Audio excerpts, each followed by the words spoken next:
नमस्कार विद्यार्थी मित्रांनो. एक चांगली भरती निघालेली आहे गव्हर्नमेंट ऑफ इंडियाची, भारत सरकारची रेल्वेमध्ये. ती आहे recruitment of assistant loco pilot म्हणून. तर या भरतीकरता जवळपास जे आहेत सर्व डिटेलमध्ये जी जाहिरात जी आहे ती आपण इथं पाहणार आहोत. आणि जेवढे सर्व विद्यार्थी समजा पात्र होत असतील तर कृपया सर्व विद्यार्थ्यांनी याला अप्लाय करा. खूप चांगली तिथं पोस्ट इथं आहे याच्यामध्ये. आणि याच्यामध्ये जर सिलेक्शन झालं तर चांगला पद्धतीचा पगार आणि लवकर प्रमोशन मिळते. तर चला बघूया आपण. तर बघा, ही आहे government of India, ministry of railway recruitment बोर्डची जाहिरात आहे. डिटेल सेंट्रल एम्प्लॉयमेंट नोटीस 01/2025 आणि recruitment of assistant loco pilot ALP ही जाहिरात इथं आहे. आता या जाहिरातीला जे आहे, आता नेमकं ही जी जाहिरात जी आहे प्रसिद्ध केव्हा झाली होती, तर ही जाहिरात जी आहे याच्यामध्ये प्रसिद्ध झाली होती किंवा 29 मार्चला ही जाहिरात प्रसिद्ध झाली होती. नंतर याला फॉर्म भरण्याकरता सुरुवात जी आहे ती झालेली आहे 12 एप्रिल 2025 रोजी सुरुवात झालेली आहे फॉर्म करण्याकरता. आणि शेवटची जी तारीख आहे ती आहे 11 मे. ही ध्यानात ठेवा, 11 मेच्या अगोदर आपल्याला इथं याला अप्लाय करायचं आहे. आता जर तुम्ही काही फॉर्म भरला असेल आणि त्याची फी बाकी असेल तर त्याकरता 13 मे तारीख आहे. आणि त्याच्यामध्ये काही करेक्शन फॉर्ममध्ये असेल तुम्हाला ते 14 मे पासून तर 23 मे पर्यंत आपण आपल्या फॉर्ममध्ये काही करेक्शन करू शकतो. तर ही जी पोस्ट आहे असिस्टंट लोको पायलट, याच्याबद्दल याची जे पे लेवल जी आहे हे लेवल 2. आणि बेसिक जे इनिशियल पे ते आहे 19,900. Medical standard A1. वय पात्रता जी आहे ती आहे 18 पासून तर 30 वर्ष, म्हणजे कमीत कमी 18 वर्ष, जास्तीत जास्त 30 वर्ष. तर हे जे कॅटेगरी आहे हे कशा करताय, ओपन करता, ठीक आहे. आणि एकूण जागा जवळपास आहेत ते आहे 9,970, म्हणजे जवळपास अप्रॉक्सिमेटली जवळपास 10,000 पर्यंत जागा आहेत. 10,000ला फक्त 30च कमी जागा आहेत, ठीक आहे. म्हणजे भरपूर अशी चांगली संधी आहे. आणि पेमेंट पण चांगला आहे. तर 19,900 बेसिक आहे. जवळपास याचं पेमेंट जे आहे 30च्या वर जवळपास हातामध्ये आपल्याला येईल. त्याच्यामध्ये 30,000च्या वर हातामध्ये पेमेंट इथं राहील. त्याच्यामध्ये भरपूर छान असा जॉब आहे. आणि ITI करता, डिप्लोमा करता आणि इंजिनिअरिंग करता पण सर्व हे लोक याला अप्लाय करू शकतात. ते आपण डिटेलमध्ये समोर पाहणारच आहोत, ठीक आहे. तर बघा, सर्व जाहिरात जे आहेत आता कोणत्या कोणत्या बोर्डमध्ये किती किती जागा आहेत. तर अहमदाबादमध्ये एकूण 497 आहेत. अजमेरमध्ये 479 जे आहेत. प्रयागराजमध्ये बघा एकूण 80 आणि 508. भोपाळमध्ये 46 आणि 16. तर असं हे पूर्ण आपण डिटेलमध्ये पाहू शकतो. तर आपल्या मुंबई जो आहे, मुंबई भागामध्ये 3 जे भाग आहेत, SCR, CR आणि WR, म्हणजे याच्यामध्ये किती येतात, तर 22, 378 आणि 342, म्हणजे किती, 22 पुन्हा 376 आणि 342, ठीक आहे. किती होते, 0, 1, 3, 10, 14, 4, चला 1, 740, म्हणजे एकूण महाराष्ट्राकरता 740 जागा येतात. त्याच्यामधल्या पुन्हा ह्या एक्स सर्व्हिसमॅनच्या ह्या किती येतात, 2, 38, 2, 38 आणि 34, ह्या किती येतात, 12, 2, 14 आणि 74, म्हणजे ह्या आता एक्स सर्व्हिसमॅन करिता. म्हणजे एवढ्या जागा ज्या आहेत त्या आपल्या महाराष्ट्र म्हणजे मुंबई जे आहेत, मुंबई या जे रेल्वेचा भाग जो आहे त्या सेक्शनमध्ये इतक्या जागा आहेत.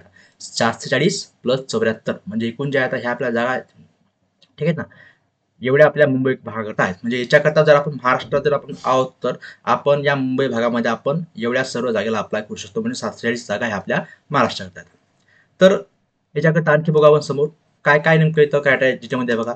एज लिमिट तर बघितलं आपण, ही 1 जुलै 2025 रोजी 18 वर्ष पासून तर 30 वर्षापर्यंत. तसंच याच्याकरता काही रिलॅक्सेशन आहे. तर SC ST कॅन्डिडेट करता 5 वर्ष रिलॅक्सेशन आहे, म्हणजे त्यांचं 35 वर्षापर्यंत ते अर्ज करू शकतात. OBC नॉन क्रिमिनल करता 33 वर्ष 3 वर्ष इलेक्शन. आणि बाकीच्यांकरता पण जे आहेत अशा पद्धतीने इलेक्शन एज मध्ये सूट जे आहे त्यांनी ते दिलेली आहे, ठीक आहे. तर हे तुम्ही आपण इथे डिटेलमध्ये पाहून घ्यायचं यामध्ये. नंतर बघितलं आपण की नेमकं एज्युकेशन क्वालिफिकेशन जे आहे हे Annexure 1 मध्ये जे आहे तर एज्युकेशन क्वालिफिकेशन दिलं आहे त्यांनी. पोस्ट आहे assistant loco pilot level 2, basic pay 19,900 ना. आणि काय काय त्याला बघायचं, पहिले त्याला 10वी plus SSC plus ITI from recognise institution of NCVT SCVT in, म्हणजे ITI पाहिजे 10वी आणि ITI fitter, electrician, instrument mechanic, maintenance वगैरे, मेकॅनिक मोटर, मेकॅनिक रेडिओ वगैरे, इलेक्ट्रॉनिक्स मेकॅनिक वगैरे, mechanic motor vehicle MMV, wireman, tractor mechanic, armature, coil mender mechanic, diesel, heat engine, turner, machinist, refrigeration condition आहे ना. हे सर्व जे आहेत या ट्रेडमध्ये ITI झाला तुमचा पाहिजे आणि 10वी समजा, किंवा मॅट्रिक्युलेशन 10वी SSLC plus course completed act of apprenticeship in the date of mention above, म्हणजे वरच्या याच्यामध्ये ज्यांचे 10वी आणि अप्रेंटिसशिप झाले असेल ते पण त्याला अप्लाय करू शकतात. किंवा matriculation SSC plus 3 year diploma in mechanical engineering, म्हणजे पॉलिटेक्निक कशामध्ये आता तर mechanical engineering, electrical, electronics, automobile engineering or combined of various streams of this engineering discipline from the recognized institute in RTI, किंवा degree in engineering पाहिजे या वरच्या सर्व ब्रांचमध्ये. म्हणजे याच्याकरता जे पात्रता म्हटलं आपण तर एक ITIचे मुलं पात्र आहेत, ITIचे विद्यार्थी किंवा पॉलीचे विद्यार्थी किंवा BE, हे सर्व जे आहेत सर्व याला पात्र आहेत आणि हे सर्व जण याला अप्लाय करू शकतात. ठीक आहे. तर बघू आपण नेक्स्ट मध्ये. तर ठीक आहे, आता बघा याच्यामध्ये एजचा क्रायटेरिया बघितला आपण तिथं. तर upper age limit of date of birth म्हणजे जास्तीत जास्त जे आहे किती अनरिझर्व करता 2/7/1995 याच्या नंतरचा जन्म पाहिजे. ओबीसी नॉन क्रिमिनल करता 92 पासून चालतात आणि SC/ST करता 90च्या वर चालतात ज्यांना जन्म आहे तिथे.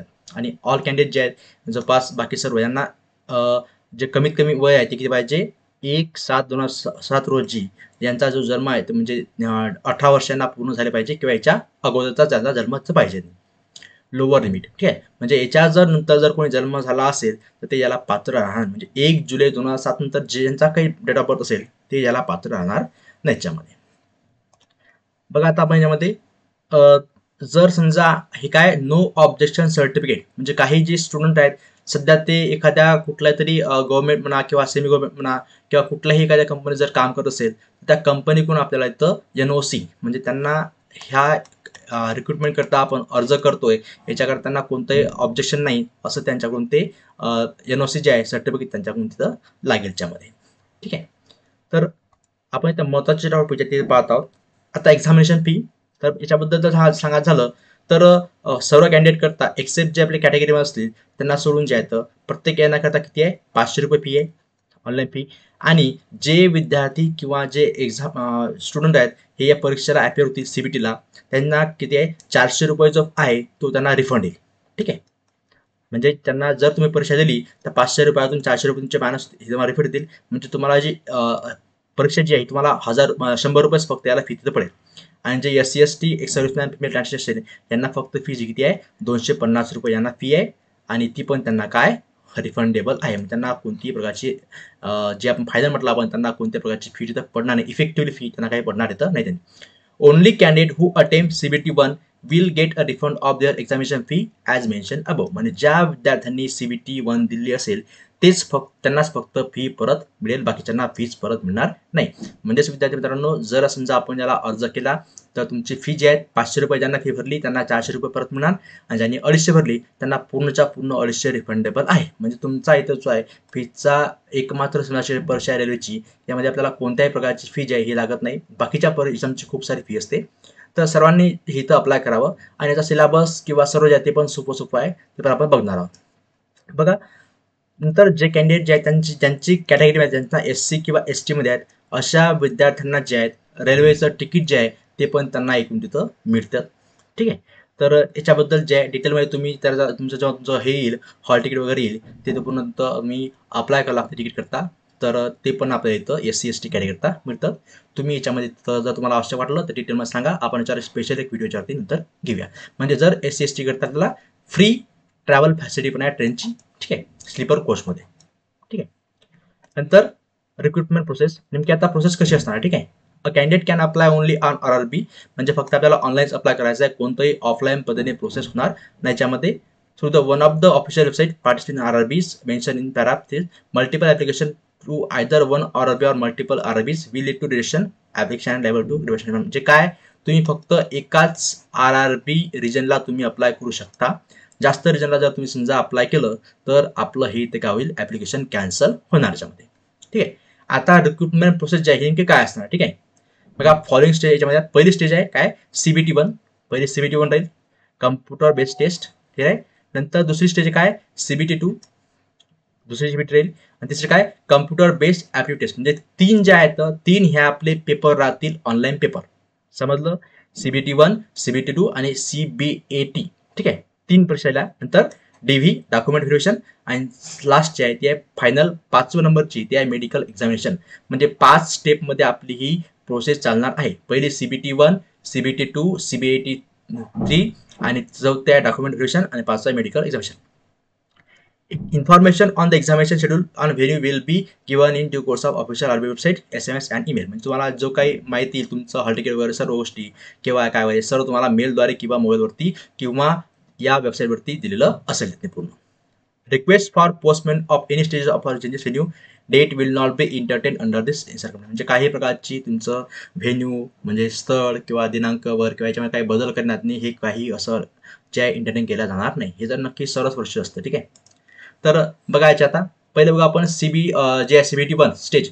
CBT1 will be a screening examination for shortlisting eligible candidate for CBT2 on their normalized marks and merit. Screening will be based on the marks CBT among the candidates who have chosen for the same RRB only. म्हणजे काय होते की CBT1 हे कशा करताय, तर जेवढ्या सर्व विद्यार्थ्यांनी समजा अप्लाय केलं असतं त्यांच्यापैकी काही विद्यार्थ्यांना शॉर्टलिस्ट करण्याकरता CBT1 ही दिली जाते. CBT1 हे कशा करताय, शॉर्टलिस्ट करता आहे. CBT1 जे पास होतील त्यांनाच फक्त CBT2 मध्ये त्यांना अप्लाय करता येईल. ठीक आहे, the marks of CBT1 shawl not be counted while preparing for the final panel. म्हणजे सिलेक्शनच्या वेळेस तुमचा CBT1चा जो स्कोर आहे तो कन्सिडर केला जाणार नाही.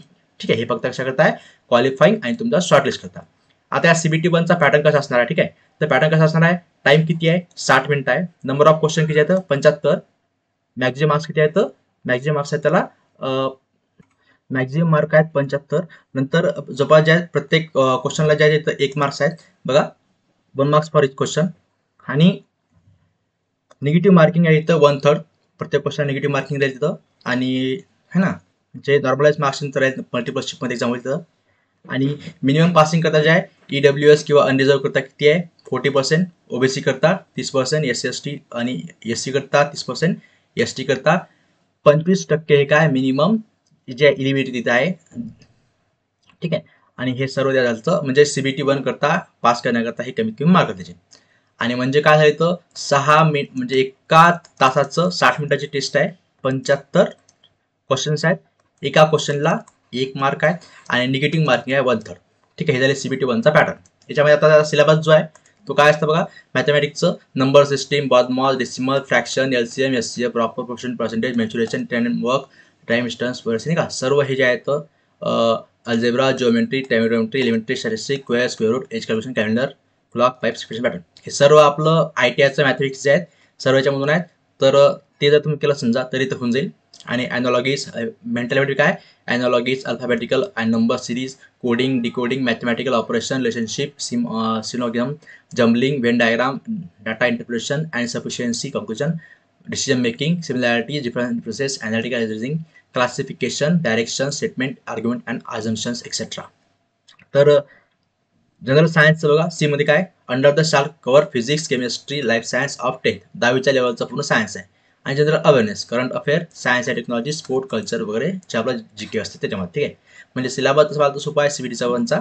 आणि या 4 पैकी जवळपास ज्या 4 टॉपिक असणार जवळपास किती मार्क्स आहेत, 75 मार्क्स, 75 क्वेश्चन ज्यावरती असणार आहे. तर तुम्ही याला बघू शकता की जवळपास 17-18 क्वेश्चन याच्या प्रत्येक जर समजा आपण इक्वल डिवाइड केलं तर त्या पद्धतीने असू शकते. हे झालं CBT1चं. नंतर काय, CBT2. Shortlisting of CBT2 shall be done RRB wise, community wise for the normalized marks on the CBT Meet 1. म्हणजे जे आता प्रत्येक RRBचे जे CBT2 करता पात्रता हे वेगवेगळे असतील. तर त्या RRB सेंटर जे असतात त्या रिजननुसार ते तिथं त्या कॅटेगरीनुसार ते पुन्हा सिलेक्ट करतील. Candidate belonging to SC/ST OBC shall be permitted for CBT2 against the unreserved category provided that they are not available any relation considering in age, qualification and marks. म्हणजे ज्यांना अनरिझर्व प्रमाण असतं त्याच पद्धतीने त्यांना शॉर्टलिस्ट केला जाईल या वरच्या कॅटेगरीना पण. आणि त्याच्यामुळे त्यांना त्या कॅटेगरीचा कोणत्याही प्रकारचा जे फायदा जो आहे तो त्यामध्ये तिथं होणार नाही त्या या CBT1 करता. नॉर्मलाइज मार्क्स ते होतील. Candidate who are shortlisting awaiting reservation benefit of community categories servicemen shall continue to consider only against that community category shall CBT2 CBAT DV of the recruitment process. म्हणजे समोर जे आहेत समोर तिथं आपण त्या कॅटेगरीचं तिथं कन्सिडर केला तिथं जाईल याच्यामध्ये. तर हे सर्व काय त्याचे बघा, the final panel of ALB will be prepare only on the basis of marks admit candidate in CBT2 and CBT. म्हणजे जे काही मेरिट लिस्ट लागेल त्यामध्ये आपले CBT2 आणि कम्प्युटर बेस्ड ॲप्टिट्यूड टेस्ट या दोन जे आहेत म्हणजे CBT2 आणि CBT3 या दोन मधून आपल्याला इथं सिलेक्ट तिथं केला जाईल. आता पॅटर्न ऑफ CBT2चा कोणता पॅटर्न, ठीक आहे. त्याचे काय CBT2चा पार्ट ए आणि पार्ट बी असणार आहे. तर ड्युरेशन जे आहे पार्ट किती आहे 2 तास 30 मिनिटं आणि टोटल क्वेश्चन किती आहे 75 question 175 question.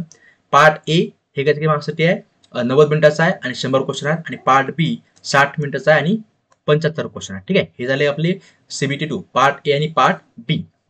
There shall be negative mark 1/3 mark in each wrong answer 1/3 negative mark आहे. नॉर्मलायझेशन आहे CBT करता, ठीक आहे. पार्ट ए मध्ये काय मिनिमम 5% फॉर द EBT दिलाय 40 दिलाय अनरिझर्व करता EWS करता, OBC 30, SC 30 आणि ST 25%, ठीक आहे.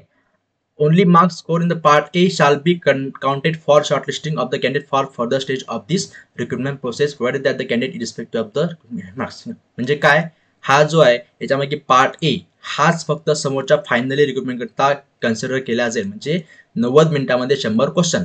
पार्ट बी जो आहे हा फक्त कसा असणार आहे क्वालिफाईंग नेचरचा आहे, म्हणजे किती आहे 35 मार्क तुम्हाला पाहिजे, 35% मार्क तुम्हाला पाहिजे. म्हणजे जर समजा म्हटलं आपण या 75 क्वेश्चनचे 35%, ठीक आहे, म्हणजे 35 चे 75 चे 35%, ठीक आहे. तर किती 4 तर 3 जवळपास 105 अपॉन 4 पार्ट 8 आणि 6 जवळपास 27 मार्क तुम्ही पकडून चला, ठीक आहे. 27 मार्क ज्या 75 पैकी हे तुम्हाला लागतील क्वालिफाईंग नेचरचे, म्हणजे 35% बी मध्ये. आणि जे मेरिट लागेल ते लागेल कशा पार्ट एच्या बेसवरती.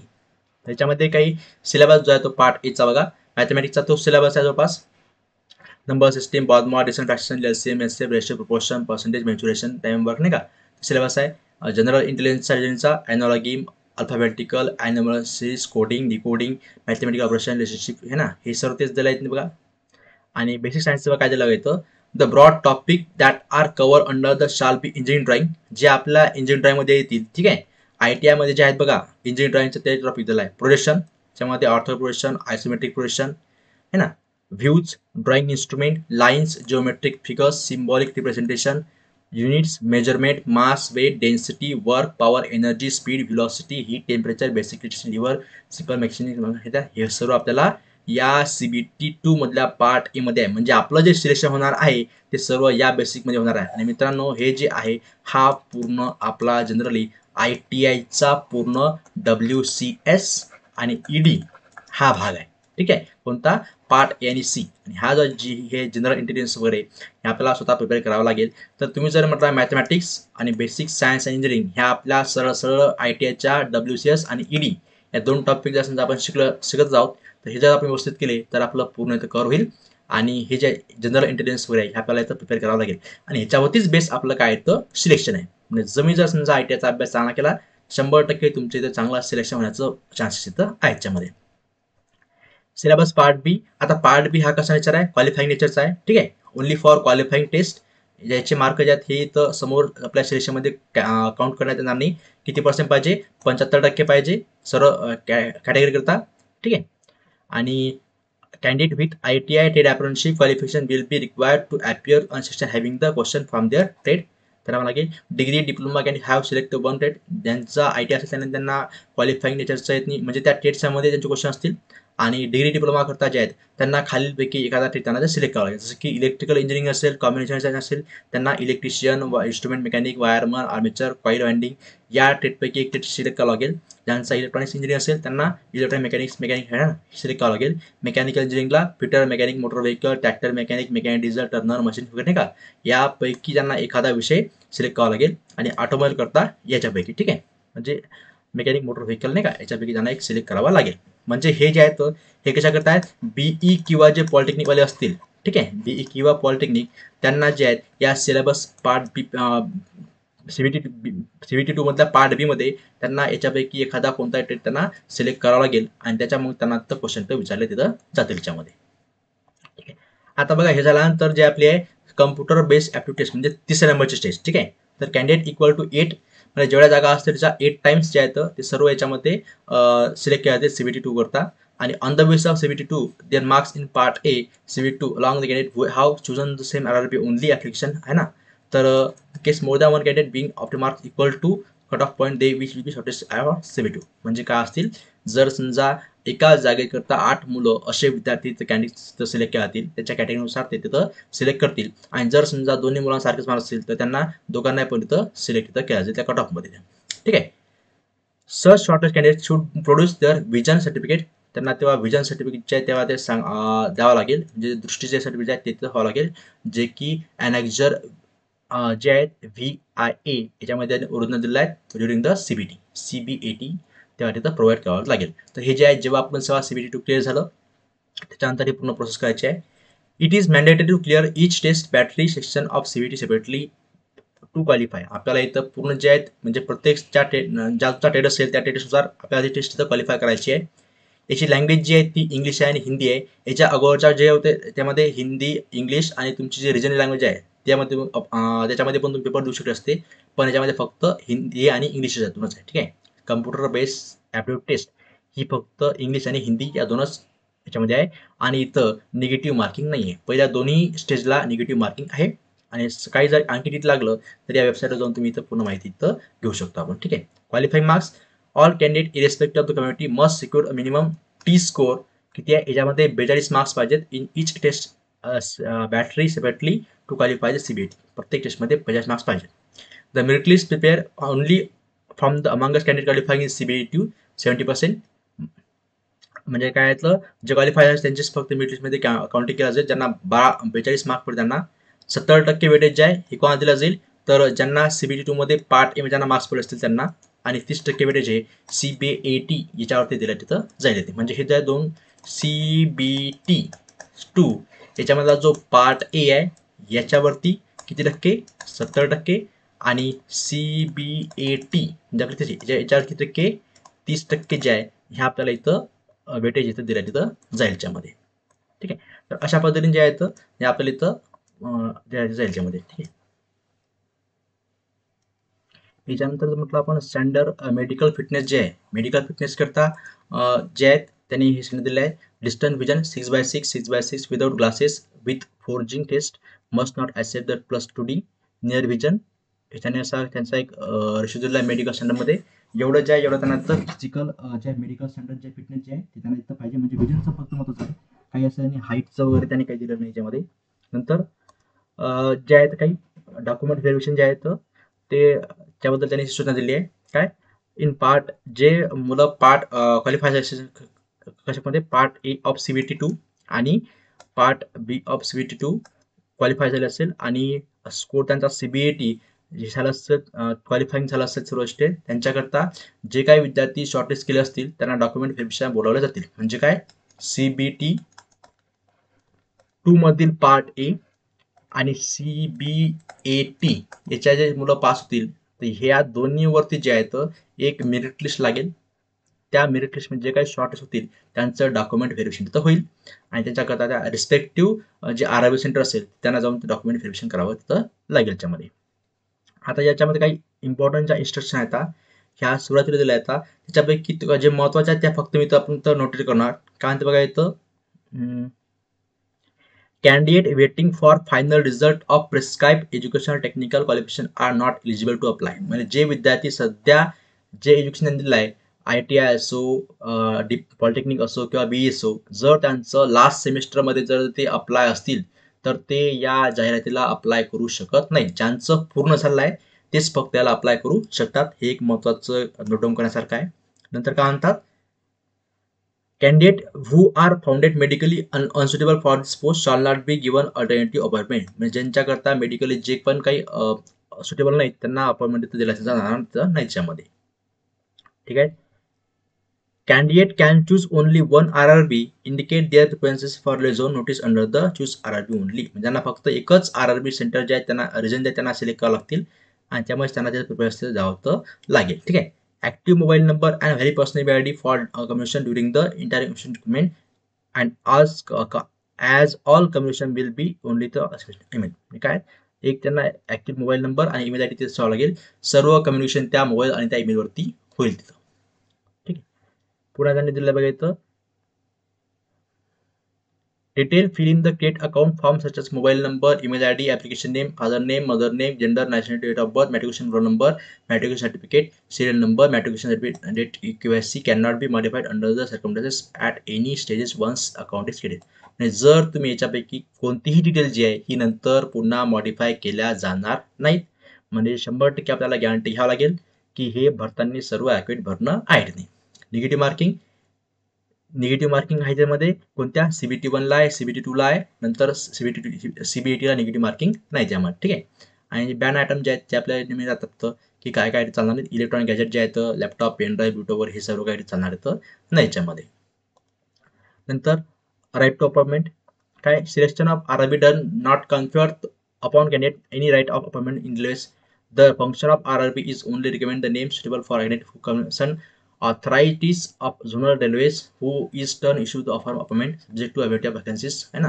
म्हणजे जेव्हा समजा तुम्ही पास झाले, सर्व परीक्षा पास झाले, मी तुमचं नाव आलं, नंतर हे तुमचं नाव ते सिलेक्ट करतील आणि नंतर ते जे RRB आहे रिस्पेक्टिव्ह RRB तुम्हाला ते अपॉइंटमेंट देतील.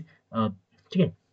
नंतर हे जे पोस्टी आहेत काय म्हणतात, ordinarily a railway servant shall be employed throughout the service of the zonal railways or production unit in the which he has posted first appointment and shall not be no claim to right transfer to any railway station, railway or another establishment. However, competent authority can transfer the railway servant to the other department of railway establishment, including the project out of India in this examination for no request for transfer of the railway establishment at least 5 to 10 years of service. म्हणजे कमीत कमी 5 ते 10 वर्ष झाल्यानंतरच आपण transfer करता अर्ज करू शकतो. त्याच्या अगोदर आपण अर्ज ट्रान्सफर करता करू शकत नाही याच्यामध्ये.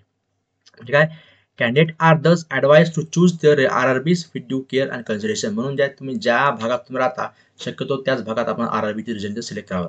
Selected candidate for post of ALP will have undergo training wherever prescribe only stipend will be provide in the training. म्हणजे ज्यांचं सिलेक्शन होईल त्यांना अगोदर ट्रेनिंग करावं लागेल आणि त्या ट्रेनिंगचं जे काही मानधन असेल स्टायपन असेल ते त्यांना त्या ट्रेनिंगमध्ये मिळेल त्याच्यामध्ये. आणि हे जे शेवटी जे RRB जे आहेत आपले सेंटर जे आहेत त्यांनी दिले आहेत अहमदाबाद, अजमेर, भोपाळ वगैरे. आपलं जे आपलं इथं मुंबई म्हणजे RRBmumbai.go.in या वेबसाईटवर गेल्यानंतर आपल्याला पूर्ण डिटेलमध्ये माहिती तिथं मिळणार आहे. तर मित्रांनो खूप चांगली संधी आहे. ज्यांचा ITI झाला असेल, ज्यांचा पॉलिटेक्निक झालं असेल आणि B झालं असेल सर्वांकरता ही चांगली संधी आहे आणि सिलेबस सोपा आहे आणि 5 स्टेजमध्ये हे रिक्रुटमेंट प्रोसेस होणार आहे. याच्यामध्ये पहिली कोणती तर CBT 1 ही फक्त क्वालिफाईंग नेचरची आहे. नंतर CBT 2 याच्यामध्ये पार्ट A आणि पार्ट B याच्यामध्ये ही क्वालिफाईंग नेचरची आहे, B क्वालिफाईंग नेचरची आणि पार्ट A चे मार्क काउंट होत असतील. आणि तिसरी आहे CBAT ही पण कशी आहे क्वालिफाईंग नेचरची आहे, पण याचे पण जे आहेत 30% जे वेटेज आहे त्याच्यानं दिलं जाईल. म्हणजे याचे मार्क्स म्हणजे CBT 2चा चे मार्क्स हे काउंट केले जातील. पुन्हा CBAT चे मार्क्स आहेत ते पण काउंट केले जातील.